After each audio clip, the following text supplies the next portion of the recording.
નમસ્કાર વિદ્યાર્થી મિત્રો, આજે આપણે એરોમેટિક એમાઇનની ઇલેક્ટ્રોન અનુરાગી વિસ્થાપન પ્રક્રિયા વિશે અભ્યાસ કરીશું.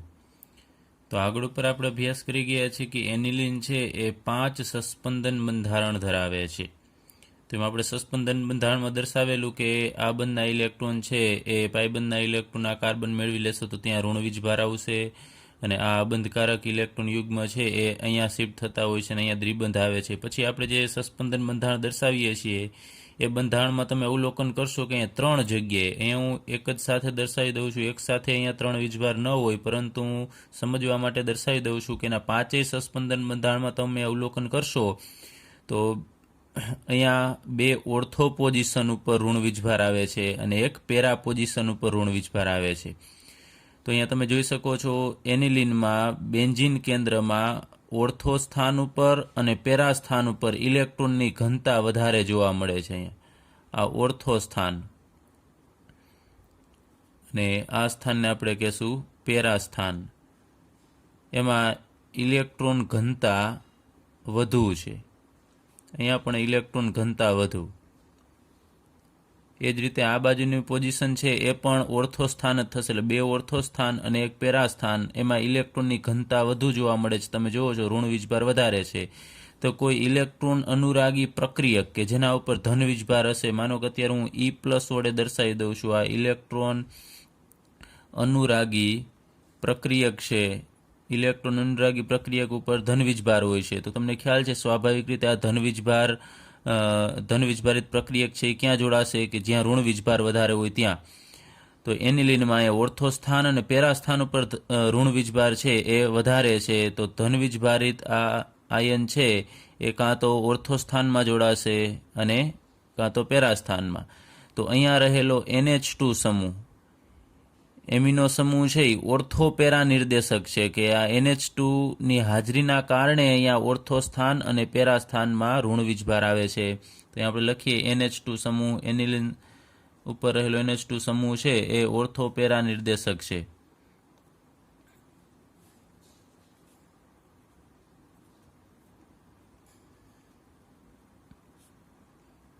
તો હવે આપણે જે પણ ઇલેક્ટ્રોન અનુરાગી વિસ્થાપન પ્રક્રિયા આપણે આગળ ઉપર લઈશું, એમાં આવનારો પ્રક્રિયક કાં ઓર્થો સ્થાનમાં દાખલ થશે કાં પેરા સ્થાનમાં, અથવા બંને નિપજ પણ મળતી હોય છે ઓર્થો અને પેરા સ્થાનવાળી. એટલે ખાસ યાદ રાખજો શા માટે ઓર્થો અને પેરા સ્થાનમાં આવનારો પ્રક્રિયક છે દાખલ થશે. તો એનું કારણ છે ઓર્થો અને પેરા સ્થાન ઉપર ઇલેક્ટ્રોનની ઘનતા વધુ જોવા મળે છે. તો આપણે કહી શકાય કે આ NH2 સમૂહ છે એ પ્રબળ શક્તિશાળી સક્રિયકારક સમૂહ છે. આ સક્રિયકારક સમૂહ એટલે એ બેન્ઝીન કેન્દ્રને સક્રિય બનાવે છે, કે અહીંયા ઋણ વીજભાર છે આવે છે એના કારણે આવનારો પ્રક્રિયક છે સરળતાથી અહીંયા ઋણ વીજભારિત કાર્બન સાથે જોડાય છે. તો આ બેન્ઝીન કેન્દ્રને સક્રિય બનાવવામાં મહત્તમ ફાળો કેનો છે? NH2 સમૂહનો છે. એટલે આપણે NH2 ને શક્તિશાળી સક્રિયકારક સમૂહ કહેશું. હવે આપણે બ્રોમિનેશન વિશે અભ્યાસ કરીએ. ચાલો હવે આપણે એનિલિનનું બ્રોમિનેશન કરવું છે. તો બ્રોમિનેશન કરવા માટે આપણે બ્રોમિન જળ લેવું પડશે. તો Br2 અને H2O નું મિશ્રણ, જેને આપણે બ્રોમિન જળ કહીએ છીએ. અને આ પ્રક્રિયા છે ઓરડાના તાપમાને કરવામાં આવે છે. તો એનિલિનની અંદર આપણે બ્રોમિન જળ છે એડ કરી દેવાનું છે. તો બ્રોમિન છે એ પ્રક્રિયા કરશે. તો અહીંયા જે બ્રોમિન જળની અંદર બ્રોમિન છે એ જ હું અહીંયા દર્શાવી દઉં છું. અહીંયા 3 મોલ Br2, એટલે અલગથી નથી લેવાના. બ્રોમિન જળનો જે બ્રોમિન છે એ જ અહીંયા આપણે દર્શાવેલો છે. હવે અહીંયા ઓર્થો સ્થાન અને પેરા સ્થાન ઉપર ઋણ વીજભાર છે, તો બ્રોમિનમાંથી Br2+ બનતો હોય છે, Br+ વીજભાર છે બનતો હશે, એટલે ઇલેક્ટ્રોન અનુરાગી પ્રક્રિયક થશે. એ પ્રક્રિયક છે અહીંયા ઓર્થો અને પેરા સ્થાન ઉપર જોડાશે. પરંતુ તમને ખ્યાલ છે ઓર્થો અને પેરા સ્થાન ઉપર ત્યાં હાઇડ્રોજન પણ જોડાયેલો હશે. તો આ હાઇડ્રોજન છે એ H+ તરીકે દૂર થશે અને એની જગ્યાએ એક Br+ છે દાખલ થશે. તો અહીંયા 3 પોઝિશન, 2 ઓર્થો અને એક પેરા સ્થાન ઉપર બ્રોમિન છે દાખલ થઈ જશે. ચલો અહીંયા NH2, અહીંયા ઓર્થો સ્થાન ઉપર એક બ્રોમિન અને અહીંયા બીજા સ્થાન ઉપર એક બ્રોમિન. એ જ રીતે અહીંયા પેરા પોઝિશન ઉપર પણ એક બ્રોમિન છે દાખલ થશે. તો ટોટલ અહીંયા 3 હાઇડ્રોજનની જગ્યાએ અહીંયા 3 બ્રોમિન છે દાખલ થશે. તો 3 હાઇડ્રોજન દૂર થશે એ અહીંયા બ્રોમિન સાથે જોડાઈ જશે. તો અહીંયા 6 બ્રોમિન છે, એમાંથી 3 અહીંયા આપણે જોડી દીધા હશે, તો પાછળ 3 બ્રોમિન વધશે. તો એ 3 બ્રોમિનના 3 હાઇડ્રોજન સાથે જોડાઈ અને 3 મોલ HBr આપશે. તો અહીંયા આપણને આ સંયોજન મળે છે, એનું નામ લખીએ. એમાં NH2 જે કાર્બન સાથે જોડાયેલો છે, કાર્બન નંબર 1 અને 2, અહીંયા 3, અહીંયા 4, 5, 6. તો 2, 4 અને 6 ઉપર 3 બ્રોમિન છે, તો આપણે એનું નામ લખીશું 2, 4, 6 ટ્રાયબ્રોમો. અને અહીંયા ફાઇનલી નામ આવશે છેલ્લે એનિલિનનું. તો 2, 4, 6 ટ્રાયબ્રોમો એનિલિન છે એ સફેદ રંગનો પદાર્થ છે, એટલે કે સફેદ અવક્ષેપ આપશે. આપણે જે પાત્રની અંદર પ્રક્રિયા કરીએ છીએ, માનો કે બીકરની અંદર આ પ્રક્રિયા થતી હોય, તો સફેદ અવક્ષેપ સીધા જોવા મળશે. એ સફેદ અવક્ષેપ છે આ 2, 4, 6 ટ્રાયબ્રોમો એનિલિનના હશે. હવે NH2 સમૂહ છે, આપણે આગળ પર વાત કરીએ એમ શક્તિશાળી સક્રિયકારક સમૂહ છે. તો એની હાજરીના કારણે અહીંયા 3 સ્થાન ઉપર બ્રોમિન છે દાખલ થાય છે. તો માનો કે આપણે અહીંયા એક જ સ્થાન ઉપર બ્રોમિન છે દાખલ કરવો છે, માત્ર પેરા પોઝિશન ઉપર. ઓર્થો સ્થાન ઉપર આપણે બ્રોમિન દાખલ કરવો નથી. તો એના માટે અહીંયા NH2 સમૂહ છે એને આપણે પ્રોટેક્ટ કરવો પડશે, સંરક્ષિત કરવો પડશે. એસિટિલેશન પ્રક્રિયા આપણે કરીશું, ત્યારબાદ બ્રોમિનેશન કરીશું. તો આપણે એ પ્રોસેસ લઈએ. ચાલો, તો આપણે એનિલિનની પ્રક્રિયા છે એ એસિડ એનહાઇડ્રેટ સાથે કરવાની છે. અને આ પ્રક્રિયા છે પિરિડિનની હાજરીમાં કરીશું, આ બેઝની હાજરીમાં કરવામાં આવે છે. તો એસિટિક એનહાઇડ્રેટ છે એને આપણે આ રીતે આમ દર્શાવીએ, CH3CO O, અહીંયા CH3CO. ચલો, એસિટિક એનહાઇડ્રેટ છે એની આની સાથે પ્રક્રિયા થશે. અહીંયા તમે જુઓ છો NH2 પર અને NH2માં નાઇટ્રોજન સાથે અહીંયા 2 હાઇડ્રોજન જોડાયેલા છે. તો એમાંથી એક હાઇડ્રોજન છે એ નીકળી જશે અને અહીંયા એસિટિક એનહાઇડ્રેટમાંથી કોઈ પણ એક આ બંધ તૂટશે, કાં આ બંધ તૂટે અથવા તો આ બંધ તૂટે. તો અહીંયાથી એક હાઇડ્રોજન નીકળી જશે અને એ હાઇડ્રોજન છે એ આ ઓક્સિજન સાથે જોડાઈ જશે. અહીંયા ઋણ વીજભાર આવતો હશે, આંશિક ઋણ વીજભાર હોય, ને અહીંયા કાર્બન ઉપર આંશિક ધન વીજભાર આવશે. અહીંયાથી H+ આ COO- સાથે જોડાશે. તો અહીંયા CH3COO અને અહીંયાથી એક H, એટલે એસિટિક એસિડ છે એ છૂટો પડશે, CH3COOH. ત્યારબાદ અહીંયા નાઇટ્રોજનની એક સંયોજકતા ઘટશે, કારણ કે એક હાઇડ્રોજન નીકળી જશે. તો માત્ર આપણને આટલો ભાગ જ મળશે, NH, અને અહીંયા બેન્ઝીન કેન્દ્ર. તો એ નાઇટ્રોજનની એક સંયોજકતા ઘટે છે અને અહીંયા એક આ કાર્બનની સંયોજકતા ઘટશે. તો આ કાર્બન છે આ નાઇટ્રોજન સાથે જોડાઈ જશે. એટલે અહીં આપણે દર્શાવીએ C દ્વિબંધ ઓક્સિજન અને CH3. તો આટલો ભાગ CH3CO, તમે જુઓ છો આ ભાગ CH3CO છે એ આ નાઇટ્રોજન સાથે જોડાઈ જશે. તો આ પ્રક્રિયાને આપણે એસિટિલેશન પ્રક્રિયા કહીએ છીએ. તો એસિટિલેશન પ્રક્રિયાથી આપણે આ NH2 સમૂહ છે એનું રક્ષણ કરીએ છીએ. એમાં અહીંયા નાઇટ્રોજન ઉપર જે અબંધકારક ઇલેક્ટ્રોન યુગ્મ છે એ તમને ખ્યાલ છે કે બેન્ઝીન કેન્દ્ર તરફ જતા હતા, હવે એ આ ઓક્સિજન તરફ ખેંચાયેલા રહેશે, એમાં સસ્પંદનમાં એ ભાગ લેશે. એટલે અહીંયા ઇલેક્ટ્રોનની ઘનતા ઘટશે. ઇલેક્ટ્રોન વધુ પ્રમાણમાં, આપણે આગળ ઉપર અભ્યાસ કર્યો એમ અહીંયા આ જગ્યાએ જે બેન્ઝીન કેન્દ્રમાં જોવા મળતા હતા ઇલેક્ટ્રોન એ NH2ના કારણે જોવા મળતા હતા. હવે એ અહીંયા ઇલેક્ટ્રોન ઓછા જોવા મળશે, એટલે અહીંયા બેન્ઝીન કેન્દ્ર ઉપર ઇલેક્ટ્રોનની ઘનતામાં ઘટાડો થશે. હવે આપણે આનું બ્રોમિનેશન કરવાનું છે. તો બ્રોમિનેશન માટે આપણે Br2 બ્રોમિનને એસિટિક એસિડમાં લેવાનો થશે. એટલે એસિટિક એસિડનું બ્રોમિનની અંદર આપણે મિશ્રણ લેવાનું છે, એટલે બ્રોમિનેશન પ્રક્રિયા થશે. તો બ્રોમિનેશન થશે એટલે હવે માત્ર અહીંયા પેરા પોઝિશન ઉપર જ બ્રોમિનેશન થશે. અહીંયા એક હાઇડ્રોજન હશે પેરા પોઝિશન ઉપર, જે આપણે દર્શાવતા નથી, પરંતુ અત્યારે તમને સમજાય એટલા માટે દર્શાવશું. તો અહીંયાથી આ એક હાઇડ્રોજન નીકળી જશે અને એની જગ્યાએ એક બ્રોમિન છે દાખલ થશે.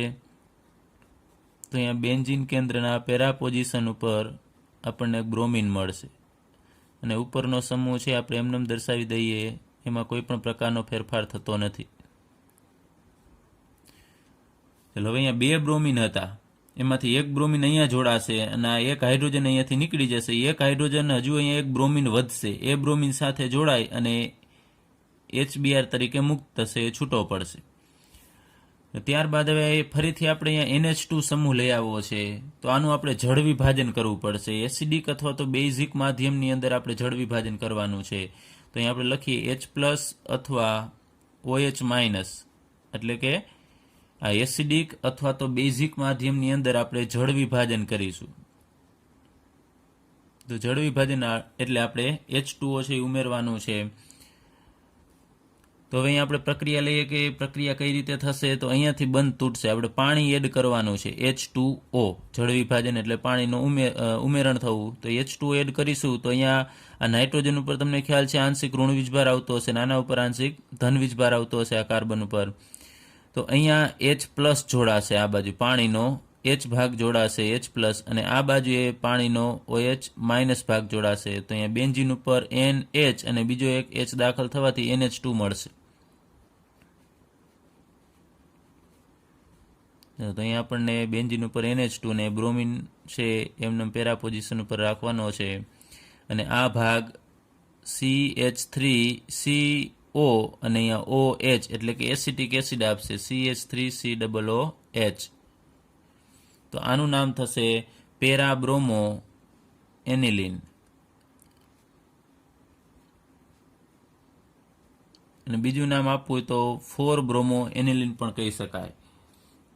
ચાલો, તો આ પ્રક્રિયામાં આપણે શું કરીએ છીએ કે NH2 સમૂહ છે એને આપણે પ્રોટેક્ટ કરીએ છીએ, સંરક્ષિત કરીએ છીએ એસિટિલેશનની મદદથી. એટલે આપણે અહીંયા એસિટાઇલ સમૂહ છે દાખલ કરીએ છીએ, અને પછી બ્રોમિનેશન કરવાનું થશે. એટલે બ્રોમિનેશન માત્ર છે એ પેરા પોઝિશન ઉપર જ થશે. અને ફરીથી અહીંયા NH2 લેવા માટે આનું આપણે જળ વિભાજન કરીશું, એટલે અહીંયા NHCO CH3 માંથી આપણને NH2 મળશે. ચાલો આપણે આનું એક નામ લખીએ. તો આનું નામ થશે N ઉપર અહીંયા નાઇટ્રોજન ઉપર અહીંયા ફિનાઇલ રિંગ જોડાયેલી છે, એટલે N-ફિનાઇલ. અને ત્યારબાદ આ ભાગનું નામ, તો અહીંયા ટોટલી તમે જુઓ છો 1 અને 2 કાર્બન વાળો આ એમાઇડ કહેવાય, એટલે એનું નામ થશે ઇથેન એમાઇડ. એનું આઈયુપીએસી નામ થશે N-ફિનાઇલ અને 2 કાર્બન વાળો એમાઇડ એટલે ઇથેન એમાઇડ. અને એનું બીજું નામ છે એક સામાન્ય નામ એસિટેનિલાઇડ.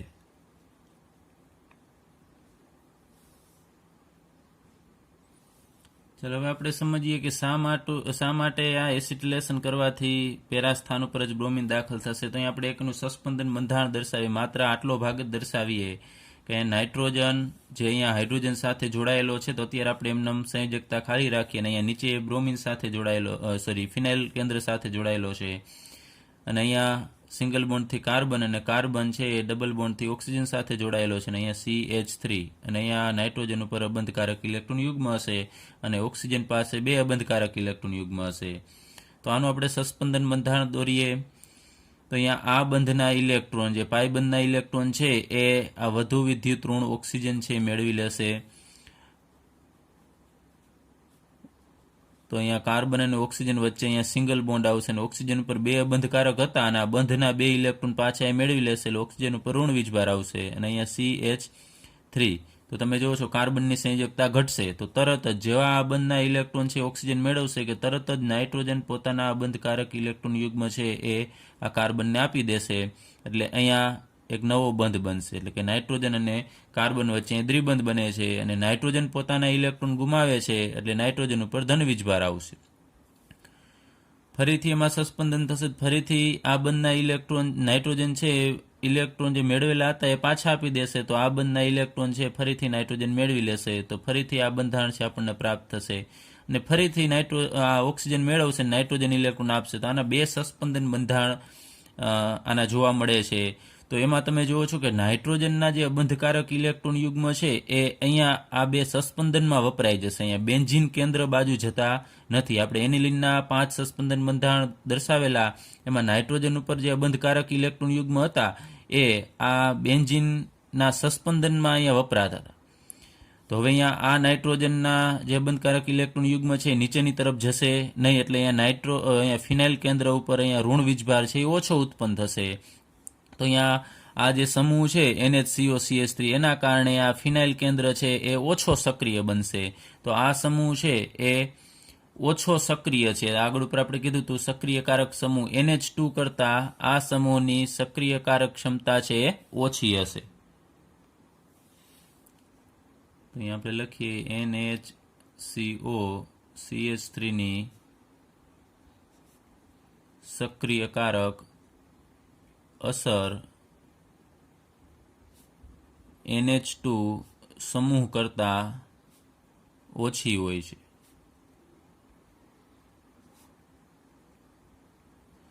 એટલે જે વધુ સક્રિય હોય એ વધુ સ્થાન ઉપર બ્રોમિનેશન થવા દેશે. તો આગળ ઉપર આપણે કીધું હતું કે એનિલિન છે એમાં એનું ડાયરેક્ટલી તમે બ્રોમિનેશન કરશો બ્રોમિન જળની હાજરીમાં તો અહીંયા 3 સ્થાન ઉપર બ્રોમિનેશન થશે કારણ કે NH2 સમૂહ છે એ વધુ સક્રિય છે. જ્યારે અહીંયા આવે આ NHCO CH3 સમૂહ છે એ ઓછો સક્રિય છે તો એક જ સ્થાન ઉપર અહીંયા બ્રોમિનેશન છે થવા દેશે અને એનું કારણ મેં કીધું એમાં અબંધકારક ઇલેક્ટ્રોન યુગ્મ છે એ આ બાજુની તરફ અહીંયા વપરાઈ જશે, બેન્ઝીન કેન્દ્ર તરફ જતા નથી. હવે બ્રોમિનેશન થશે એટલે તમને ખ્યાલ છે Br+ જોડાતો હોય છે કારણ કે ઇલેક્ટ્રોન અનુરાગી પ્રક્રિયક છે તો પ્લસને જોડાવવું હોય તો એ માઇનસ સાથે ઝડપથી જોડાશે. તો અહીંયા માઇનસ વીજભાર છે એ ઓછો ઉત્પન્ન થશે આ બેન્ઝીન કેન્દ્ર ઉપર એટલે સરળતાથી જોડાતો નથી, જ્યારે NH2માં સરળતાથી જોડાશે NH2ની હાજરીમાં. ત્યારબાદ આપણે એનિલિનના નાઇટ્રેશન વિશે અભ્યાસ કરીએ. તો જો એનિલિનનું આપણે સીધું નાઇટ્રેશન કરીશું તો આપણને નાઇટ્રો વ્યુત્પન્નો ઉપરાંત કોલટારી એટલે કે ડામર જેવી નિપજો પણ મળે છે, એટલે ઓક્સિડેશન થઈ અને એવી નિપજ આપશે.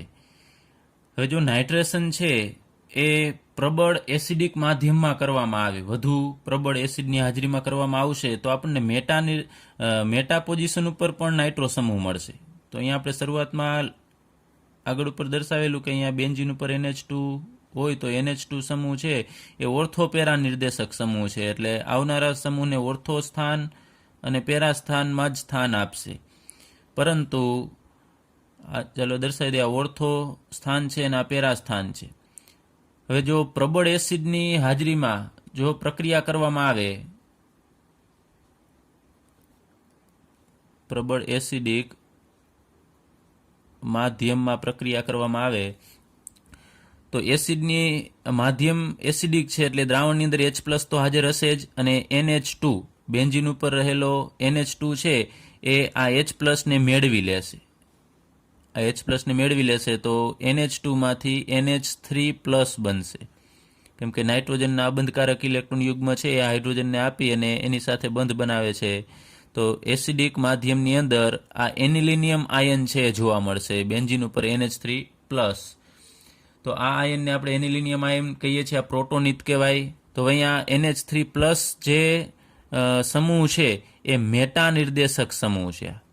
આ સમૂહ છે એ મેટા નિર્દેશક. તો આવનારા સમૂહને ક્યાં સ્થાન આપશે? મેટા સ્થાન ઉપર સ્થાન આપશે. તો અહીંયા આપણને ઓર્થો અને પેરા સ્થાનવાળી તો નિપજ મળશે જ, અને સાથે જો આપણે એસિડિક માધ્યમમાં પ્રક્રિયા કરતા હોઈએ તો મેટા સ્થાન ઉપર પણ આપણને નિપજ આવનારો સમૂહ છે દાખલ થઈ અને મેટા સ્થાનવાળી આપણને નિપજ મળશે. ચલો હવે આપણે એનિલિનનું નાઇટ્રેશન લઈએ. તો નાઇટ્રેશન કરવા માટે આપણે 2 એસિડની જરૂર પડશે. એક HNO3 નાઇટ્રિક એસિડ, સાંદ્ર નાઇટ્રિક એસિડ લેવાનું છે અને સાંદ્ર સલ્ફ્યુરિક એસિડ H2SO4 લેવાનું થશે અને ટેમ્પરેચર રાખવું પડશે 288 કેલ્વિન તાપમાન. તો નાઇટ્રેશન થાય એટલે તમને ખ્યાલ છે સિમ્પલ કે અહીંયા બેન્ઝીન કેન્દ્રમાં NO2 સમૂહ છે દાખલ થશે અને આમાંથી તમે NO2 અહીંયા દાખલ કરી દેશો તો પાછળ અહીંયા OH વધશે, એ અહીંયાના હાઇડ્રોજન સાથે જોડાઈ અને H2O તરીકે દૂર થશે. એટલે આપણે નાઇટ્રેશનમાં ટૂંકમાં યાદ રાખીએ કે નાઇટ્રેશન થતું એટલે NO2 સમૂહ છે દાખલ થશે. તો અહીંયા NH2 સમૂહની હાજરીના કારણે ઓર્થો સ્થાન અને પેરા સ્થાનમાં NO2 સમૂહ છે દાખલ થશે. તો આપણને એક નિપજ મળશે. અહીંયા અત્યારે લઈએ કે પેરા પોઝિશન ઉપર NO2 સમૂહ દાખલ થશે તો પેરા નાઇટ્રો એનિલિન મળશે. એ જ રીતે ઓર્થો સ્થાન ઉપર પણ NH2 સમૂહ છે દાખલ થશે. અહીંયા NO2 સમૂહ, તો અહીંયા ઓર્થો નાઇટ્રો અને આપણે એનિલિન કહેશું. ત્યારબાદ અહીંયા NH2 સમૂહના કારણે અહીંયા ઓર્થો અને પેરા સ્થાન ઉપર NO2 સમૂહ દાખલ થાય છે. ત્યારબાદ આપણે કીધું કે આ માધ્યમ એસિડિક માધ્યમ છે, તો NH3+ એમાં બનતો હશે, તેના કારણે મેટા સ્થાન ઉપર પણ NO2 સમૂહ દાખલ થશે. તો અહીંયા ત્રીજી નિપજ આપણે લઈએ મેટા સ્થાનવાળી NO2. તો આજે 3 આપણને નિપજ મળે છે, ઓર્થો, મેટા અને પેરા. એ બધી નિપજ અલગ અલગ પ્રમાણમાં મળે છે. એમાં પેરા સ્થાનવાળી નિપજ છે એ જનરલી 51% જેટલી મળશે. ત્યારબાદ અહીંયા ઓર્થો સ્થાનવાળી જે નિપજ છે એ ઓછી મળે છે, 2% જેટલી મળશે. અને મેટા સ્થાનવાળી નિપજ છે એ આપણને 47% જેટલી મળે છે. ચલો, હવે આ 3 નિપજ મળે છે, એમાંથી જો આપણે માત્ર પેરા પોઝિશનવાળી જ નિપજ જોઈતી હોય તો આપણે આગળ ઉપર જેમ બ્રોમિનેશનમાં એસિટિલેશન કરેલું એ મુજબ અહીંયા પણ એસિટિલેશન કરવાનું થશે. એટલે કે આ NH2 સમૂહને આપણે સંરક્ષિત કરવો પડશે. તો એનિલિનનું આપણે એસિટિલેશન કરવાનું છે એસિટિક એનહાઇડ્રાઇડની હાજરીમાં CH3CO ટ્વાઇસ O અને પિરિડીન અહીંયા લેવો પડશે. તમને ખ્યાલ છે એસિટિલેશનમાં અહીંયા આપણે આગળ ઉપર ભણી ગયા છે કે CH3CO ભાગ છે એ અહીંયા નાઇટ્રોજન સાથે જોડાઈ જશે અને અહીંયાનો એક H છે એ બાકીનો CH3COO છે એની સાથે જોડાઈ અને એસિટિક એસિડ આપશે. તો અહીંયા નિપજ આપણને શું મળશે? તો અહીંયા NH અને એની સાથે આ CH3CO સમૂહ જોડાઈ જશે, એટલે આપણે આમ લખવાનું NHCOCH3. એટલે બેન્ઝીન ઉપર આપણને મળશે NHCOCH3. તો એને આપણે એસિટેનિલાઇડ કહીએ છીએ, અથવા એનું IUPAC નામ લખવું હોય તો આપણે આગળ ઉપર ભણી ગયા એ મુજબ N ઉપર ફિનાઇલ એટલે N-ફિનાઇલ ઇથેનેમાઇડ થશે. તો અહીંયા આપણે એસિટિલેશન કર્યા પછી આપણે નાઇટ્રેશન કરવાનું છે. તો અહીંયા આપણે HNO3 અને H2SO4 લેવાનું છે અને ટેમ્પરેચર છે 288 કેલ્વિન રાખવાનું. તો અહીંયા નાઇટ્રેશન થશે તો એ માત્ર પેરા પોઝિશન ઉપર જ થશે, એટલે પેરા પોઝિશન ઉપર જ NO2 સમૂહ છે એ દાખલ થશે.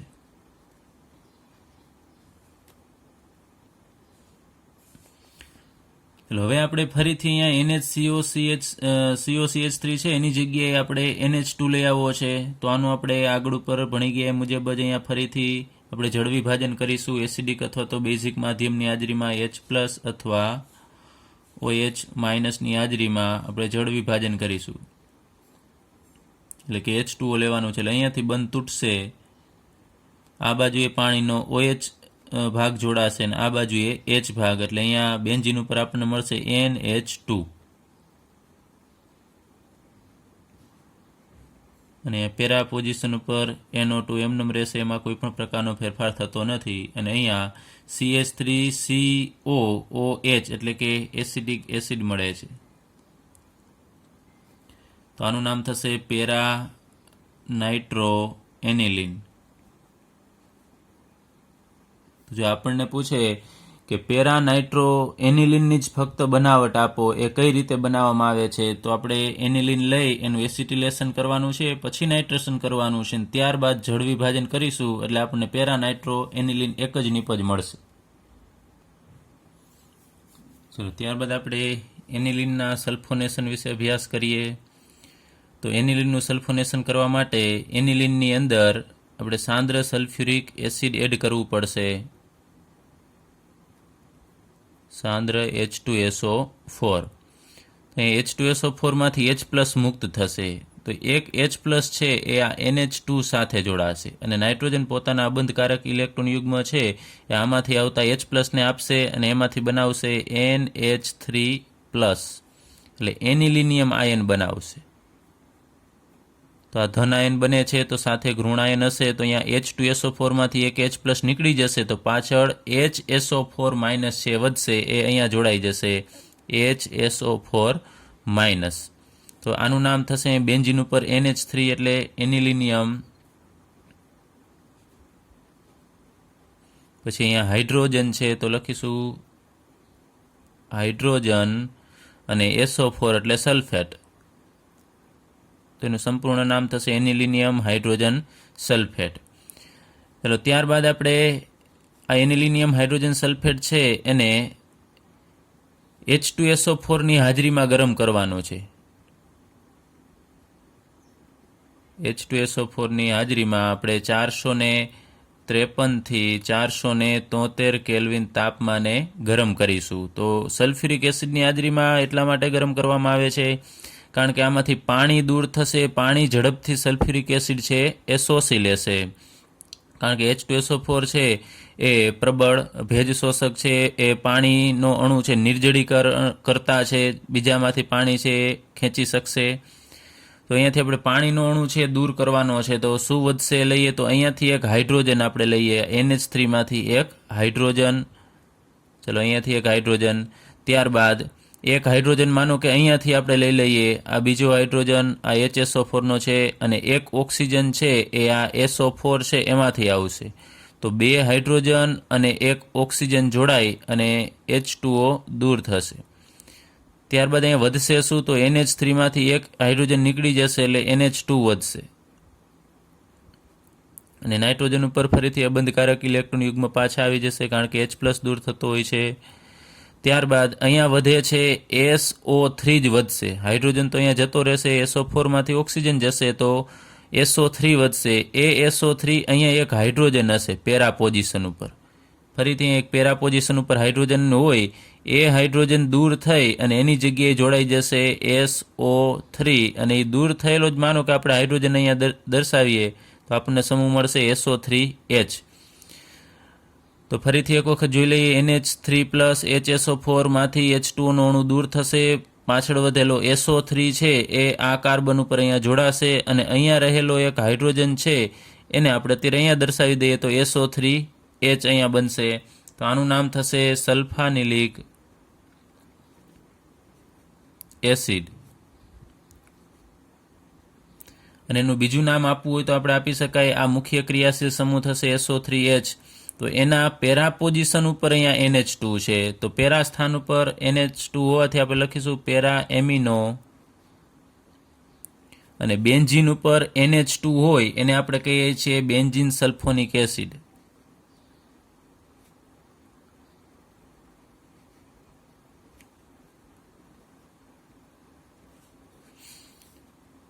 હવે જે આ આપણને સલ્ફાનિલિક એસિડ મળે છે એમાંથી આપણને એક આવો બીજો આયન મળે છે.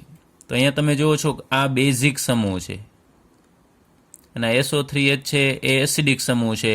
તો આ એસિડ અહીંયાથી H+ છે મુક્ત કરશે, અહીંયાથી H+ એ ગુમાવશે, અને એ ગુમાવેલો H+ છે એ જ અણુની અંદર રહેલો NH2 સમૂહ છે એ મેળવી લેશે. તો NH2 આનો H+ મેળવી અને NH3માં કન્વર્ટ થશે, તો NH3+ બનાવશે, અને અહીંયા SO3Hમાંથી એક H+ જશે એટલે SO3- બનશે. ફરીથી અહીંયાથી H+ છે એ મુક્ત થઈ અને ફરીથી આને આપી દેશે તો આપણને આ સંયોજન ફરીથી સલ્ફાનિલિક એસિડ મળશે. તો જે આ આયન છે એ આયનને આપણે જ્વિટર આયન કહીએ છીએ. જ્વિટર આયન એટલે એની અંદર 2 ધનાયન અને ઋણાયન બંને હાજર હોય. તો જેમાં એસિડિક અને બેઝિક બંને સમૂહ હાજર હોય, આવા એમિનો સમૂહ અને SO3H સમૂહ, તો એ આવો જ્વિટર આયન બનાવશે. ચલો ત્યારબાદ આપણે અભ્યાસ કરીએ કે એનિલિન છે એ ફ્રીડલ ક્રાફ્ટ આલ્કાઇલેશન અને એસાઇલેશન પ્રક્રિયા આપતો નથી. તો ફ્રીડલ ક્રાફ્ટ આલ્કાઇલેશન અને એસાઇલેશન છે એ ઇલેક્ટ્રોન અનુરાગી વિસ્થાપન પ્રક્રિયા જ છે, પરંતુ એ એનિલિન આપતો નથી. એનું કારણ શું? તો આપણે લઈએ, માનો કે અહીંયા બેન્ઝીન ઉપર અહીંયા NH2 છે, એની પ્રક્રિયા આપણે ફ્રીડલ ક્રાફ્ટ આલ્કાઇલેશન કે એસાઇલેશન કરવા માટે અહીંયા આપણે કોઈ પણ આલ્કાઇલ સમૂહ દાખલ કરવું છે, માનો કે આલ્કાઇલેશન પ્રક્રિયા કરવી છે તો CH3Cl લેવો પડે, અને બીજો એક નિર્જળ AlCl3 લેવો પડશે. આ ઉદ્દીપક તરીકે વર્તે છે. નિર્જળ AlCl3 છે એ ઉદ્દીપક તરીકે વર્તે છે, અને એ લુઈસ એસિડ છે. ખાસ યાદ રાખજો, નિર્જળ એલ્યુમિનિયમ ક્લોરાઇડ એ ઉદ્દીપક તરીકે વર્તે છે આ ફ્રીડલ ક્રાફ્ટ પ્રક્રિયામાં, અને એ પોતે લુઈસ એસિડ છે, એટલે બીજાના ઇલેક્ટ્રોન યુગ્મને પોતે ખેંચશે અથવા તો સ્વીકારશે. અને અહીંયા NH2 સમૂહ છે એ તમે જુઓ છો કે એને આપણે લુઈસ બેઝ કહી શકાય, કારણ કે ઇલેક્ટ્રોન યુગ્મનું બીજાને દાન કરે છે. તો અહીંયા આ એસિડ થશે અને આ બેઝ થશે, તો એસિડ અને બેઝ ભેગા થવાથી ક્ષાર બની જશે. ત્યાં આપણે લખીએ કે બેન્ઝીન ઉપર NH2 સમૂહ છે એ ઇલેક્ટ્રોન ગુમાવશે તો NH2 પ્લસ બનશે, અને એ ઇલેક્ટ્રોન આ AlCl3 મેળવશે તો અહીંયાથી AlCl3 માઇનસ બનાવશે. તો અહીંયા આ ક્ષાર મળે છે આપણને. તો એનિલિનની નિર્જળ એલ્યુમિનિયમ ક્લોરાઇડ સાથે પ્રક્રિયા થઈ અને આવો ક્ષાર બનતો હોવાના કારણે એ આગળ ઉપર આલ્કાઇલેશન કે એસાઇલેશન પ્રક્રિયા આપતો નથી, કારણ કે આલ્કાઇલ સમૂહ દાખલ કરવું છે એના પહેલાં તો NH2 સમૂહ છે AlCl3 સાથે પ્રક્રિયા કરીને આવો ક્ષાર બનાવી નાખે છે. એટલે એનિલિન છે એ ફ્રીડલ-ક્રાફ્ટ આલ્કાઇલેશન કે એસાઇલેશન પ્રક્રિયા આપશે નહીં. અને એક બીજું રીઝન કે અહીંયા CS3 ને માનો કે અહીંયા દાખલ થવાનું છે તો અહીંયા ઋણ વીજભાર હોવો જોઈએ, પરંતુ તમે જુઓ છો કે નાઇટ્રોજન ઉપર અબંધકારક ઇલેક્ટ્રોન યુગ્મ છે એ દૂર થાય છે, નાઇટ્રોજન ઉપર ધન વીજભાર છે એ આવી જશે અહીંયા. તો એ પ્રબળ અક્રિયકારક સમૂહ થશે. આ પ્રબળ અક્રિયકારક સમૂહ, એના કારણે આગળ ઉપર પ્રક્રિયા થશે નહીં.